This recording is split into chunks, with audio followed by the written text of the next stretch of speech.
আজ আমরা রান্না করব শীষ পালংয়ের চচ্চড়ি। চলুন দেখা যাক কিভাবে সহজে তৈরি করছি এই সুস্বাদু রেসিপিটি। আমরা নিয়ে নিয়েছি একটি বড় সাইজের শীষ পালং।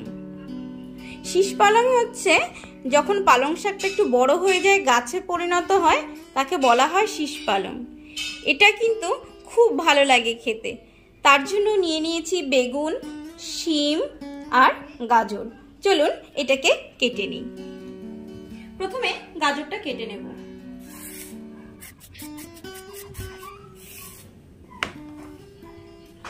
গাজরটা অনেক বড়, তার জন্য পুরোটা দেব না, অর্ধেকটা দেব।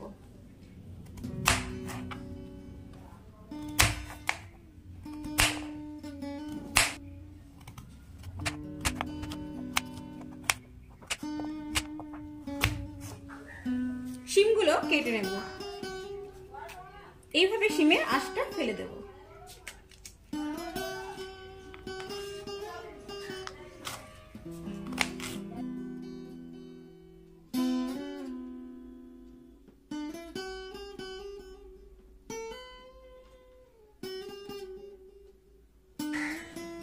একটি বড় সাইজের বেগুন নিয়েছি। বেগুনটা পুরোটা লাগবে না, অর্ধেকটা আমরা কেটে নেব।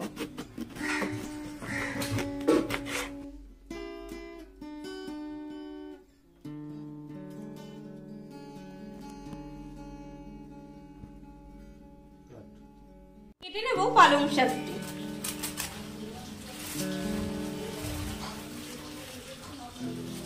এই শীষগুলো আমরা দিয়ে দেব, এগুলো ফেলবো না। এগুলো একটু ডাটার মতো করে লম্বা লম্বা করে কাটবো।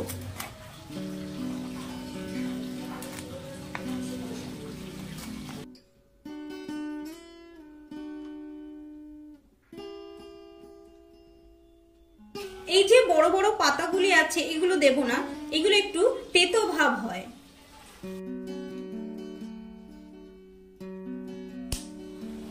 বেগুন, আলু, শিম, গাজর কেটে ভালো করে ধুয়ে নিয়েছি। সব শাকগুলো কেটে নিয়েছি, কেটে ভালো করে ধুয়ে নিয়েছি। গাছের যে মোটা অংশটা থাকে সেটাকে একটু চেরা করে কেটে নিয়েছি। ওভেনে একটি কড়াই বসিয়ে দিয়েছি। কড়াই গরম হয়ে গেছে, দিয়ে দেব সরষের তেল। এখানে আমি 3 চামচ মতো সরষের তেল দিলাম।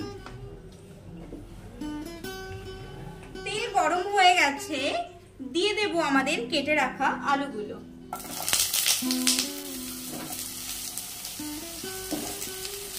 দেব গাজর। এখানে মোটামুটি সব সবজি দিয়ে দিচ্ছি, শুধু বেগুনটা এখন দেব না।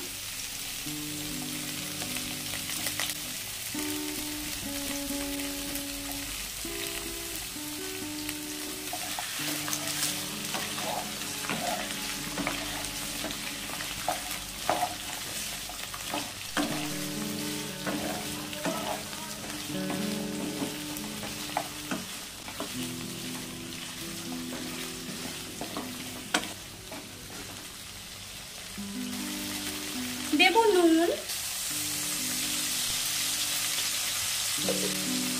হলুদ গুঁড়ো,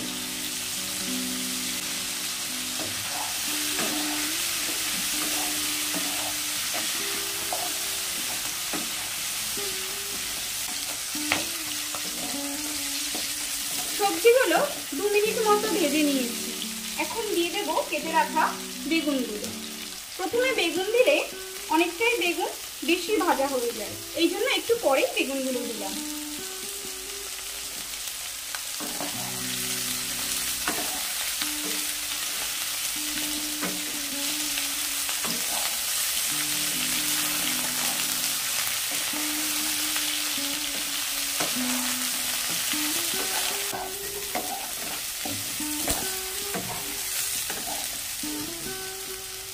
দিয়ে দেব 6টি কাঁচা লঙ্কা।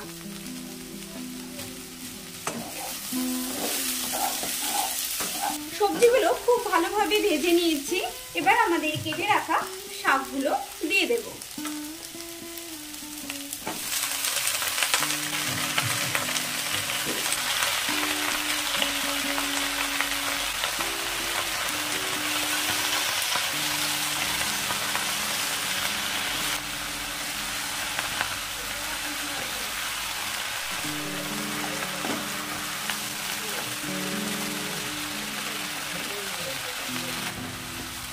শাকগুলো কিন্তু আমরা খুব বেশি ভাজবো না, একটু নেড়ে চেড়ে জল দিয়ে দেব।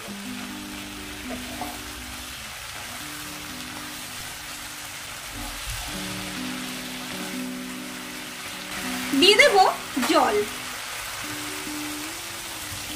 জল খুব বেশি প্রয়োজন নেই, শাক সেদ্ধ হতে যেটুকু জল লাগে সেটুকুই দেব। এবার এটিকে আমরা ঢেকে দেব।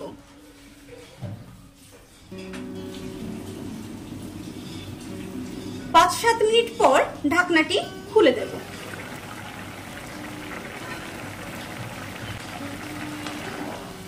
আমাদের সবজিগুলো প্রায় সবই সেদ্ধ হয়ে এসেছে।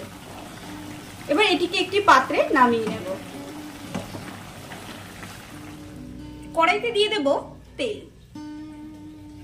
1 চামচ মতো সরষের তেল দিলাম। তেল গরম হয়ে গেছে, দিয়ে দেব 1 চামচ 5 ফোড়ন।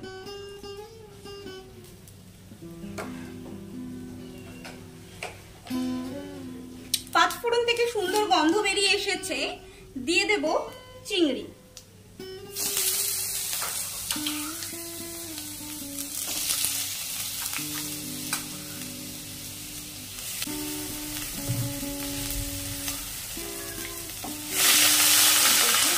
এখানে 200 গ্রাম মতো চিংড়ি মাছ আছে। দেব সামান্য হলুদ গুঁড়ো, সামান্য নুন।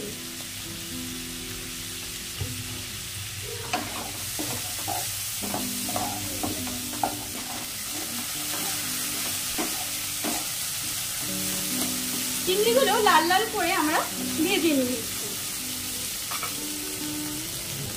দিয়ে দেব আমাদের উঠিয়ে রাখা তরকারি।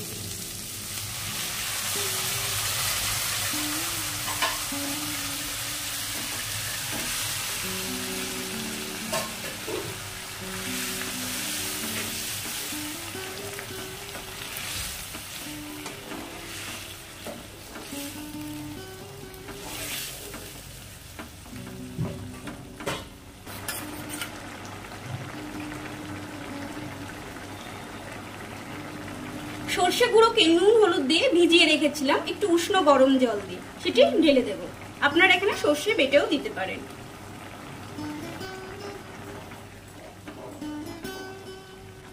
এখানে আমি 2 চামচ সর্ষে পাউডার দিয়েছি।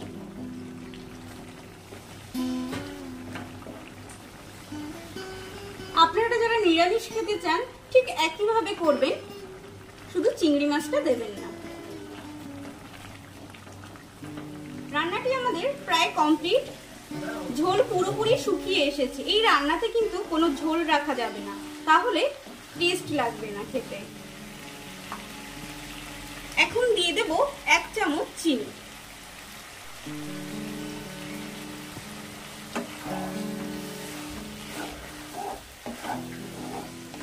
এবার এটিকে আমরা নামিয়ে নেব।